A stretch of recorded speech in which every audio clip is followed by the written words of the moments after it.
കുട്ടിയുണ്ടായാൽ ഇസ്ലാം പറഞ്ഞ കാര്യങ്ങളുണ്ട്. അക്കീക്ക ഇറക്കണം. കഴിയുന്നവര് 7-ന്റെ അന്ന് ചെയ്താൽ മതി.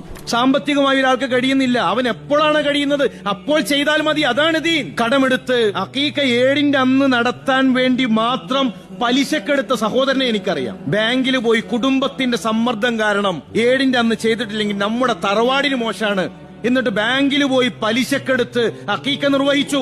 ഒരു സുന്നത്ത് നടത്താൻ വേണ്ടി പലിശക്കെടുത്ത് ഹറാമ് ചെയ്തിട്ടാണ് വന്നിരിക്കുന്നത്. ഇതിനൊക്കെ കുടപിടിക്കുന്ന കാരണവന്മാരുണ്ട്. റസൂൽ സല്ലല്ലാഹു അലൈഹി വസല്ലം തങ്ങൾ പഠിപ്പിച്ചത് പെൺകുട്ടിയാണെങ്കിൽ ഒരാട്, ആൺകുട്ടിയാണെങ്കിൽ 2 ആട്. നമുക്കത് പോരാ, നമുക്ക് നാട്ടുകാരെ കണ്ണു തള്ളണം. 2 നല്ല പോത്ത്, നല്ല വലിപ്പമുള്ളത് എല്ലായിടത്തും എത്തണം. ആരാണ് ഈ ഭാരിച്ച ചുമതല നിങ്ങളെ തലയിൽ കെട്ടിവെച്ചത്? ദീനു പറഞ്ഞ സുന്നത്തെടുക്കുന്നിടത്ത് നമുക്ക് എന്തു പ്രയാസമാണുള്ളത്? കഴിയുന്നവർ 7-ന്റെ അന്ന് അറക്കട്ടെ. എപ്പോഴാണോ സാമ്പത്തികമായി അവന് കഴിയുന്നത്? 1 വർഷം കഴിഞ്ഞിട്ടാണ് അവൻ അതിനുള്ള സാഹചര്യം ഉണ്ടായത്, 2 വർഷം കഴിഞ്ഞിട്ടാണ് ഉണ്ടായത്, അപ്പോൾ അറക്കട്ടെ. ഇത് നാട്ടുകാരുടെ മുന്നിൽ നമ്മുടെ തറവാടിന്റെ പെരുമ കാണിക്കാനും നമ്മുടെ കുടുംബത്തിന്റെ സ്ഥാനം കാണിക്കാനും ഉള്ളതല്ല ദീൻ.